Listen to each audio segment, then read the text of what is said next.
Today I'm meeting with a potential customer, and we're gonna take a look at his location. I usually don't do this, as you guys know, but this is kind of a special circumstance. So we're gonna take a look at what he's got, listen to what he wants to do, and try to help him out, figure out size, location, and budget. So that's what we're doing here today. He just happens to be a fellow YouTuber, and some of you guys may know who he is. Tell them who you are. Daddy Curbs from Daddy Curbs Farm. Hey, how's it going? So I met Blake. I met him at the Good of the Land Fest a couple weeks ago, and we got to talking, and he's like, man, I've seen your stuff because I'm getting ready to build a metal building. And so anyway, so here I am, and we're gonna discuss this project. Yeah, I got something I need to be built. Mama Curbs wants a barn shop done by her birthday so that we can do a little birthday bash back there, and I need a place to put junk. I mean, stuff, valuable stuff. Valuable stuff. And I need to get it from under the carport in different places and get it put away right. So let me walk you back here and show you what's going on. All right, let's see what you got. Yeah, so first, this is a barn that I built. Yeah, we have 2 horses, and I love the wooden barn, and I like building it, but the structure that I'm going to be doing is going to be much larger than that, and I'm just not comfortable doing that by myself. Yeah. That's Teo. He's not camera shy. No, Teo he'll lick pretty much everything you put in front of him. And that's Maggie back there. We just came around the house here. There's like a little pathway. And so as we follow this pathway that's wide enough for a vehicle, as we go straight back past the chicken coops in the garden, we're gonna go straight into what would be like a garage door or a double door. Okay. And then the building is gonna be offset so that, you know, if we wanna drive a vehicle back there for maintenance or repairs, we can go straight into it and then have plenty of room off to one side for, you know, just storage, wood workshop, or animal feed storage, things like that. These 3 trees right here will come out. I took some out over here, but I wasn't sure where the building was going to be, but I'm pretty sure this right here will be like what I expect to be the corner of the building. So this tree and those 2 will still come out. So this is where the building's going to go. Correct. What size are you thinking?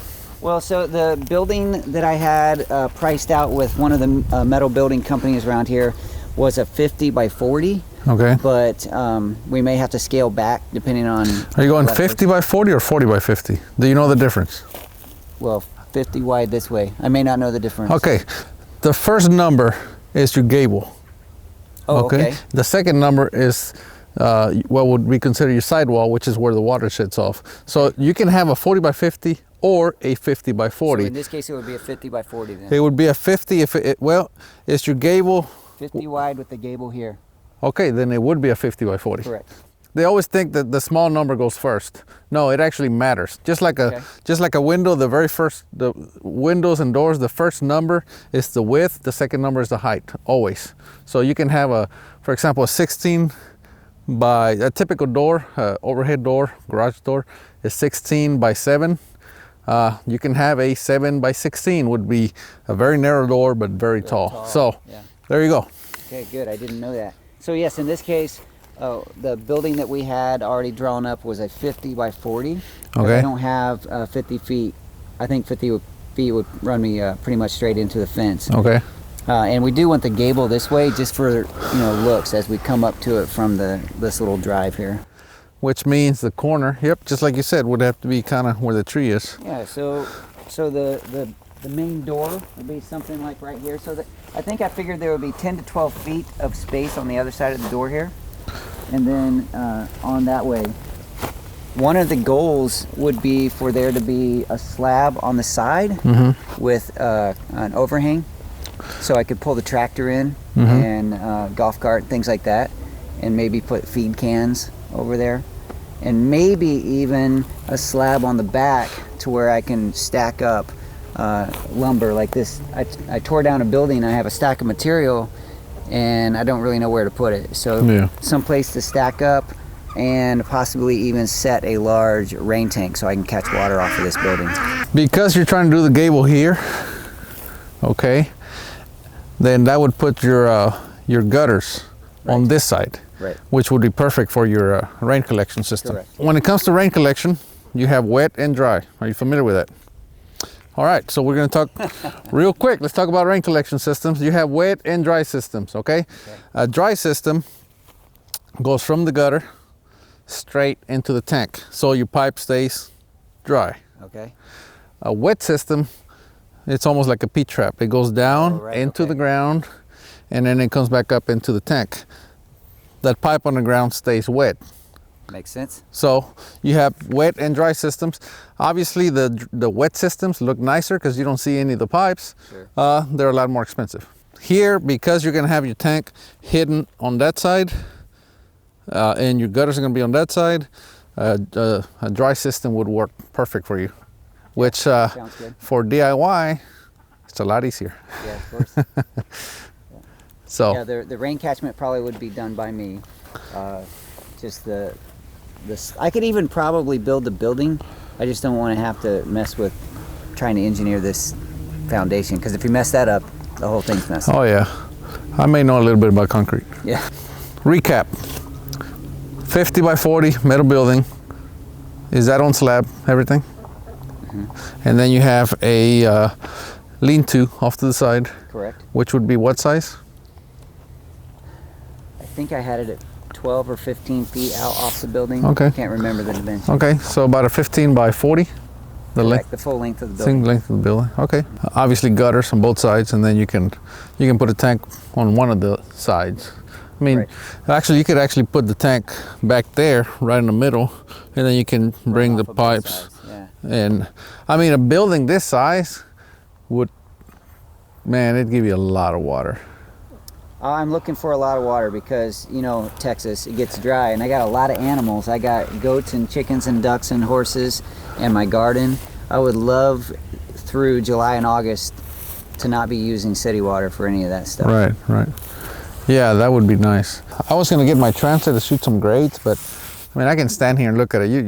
You're pretty level. I mean, it's got some humps there in the middle, but you're fine. It's just got slightly low in the back over there, but it's not enough to matter. I mean, by the time you do the dirt work, you got plenty here. The lean-to. And yeah, see, I can tell by these cracks on the ground that you got pretty bad ground, pretty bad soil. You know what I mean? Yeah, it's pretty expensive. Clay. They call it, what are they? Gumbo. Black gumbo. Yeah. So, but it's.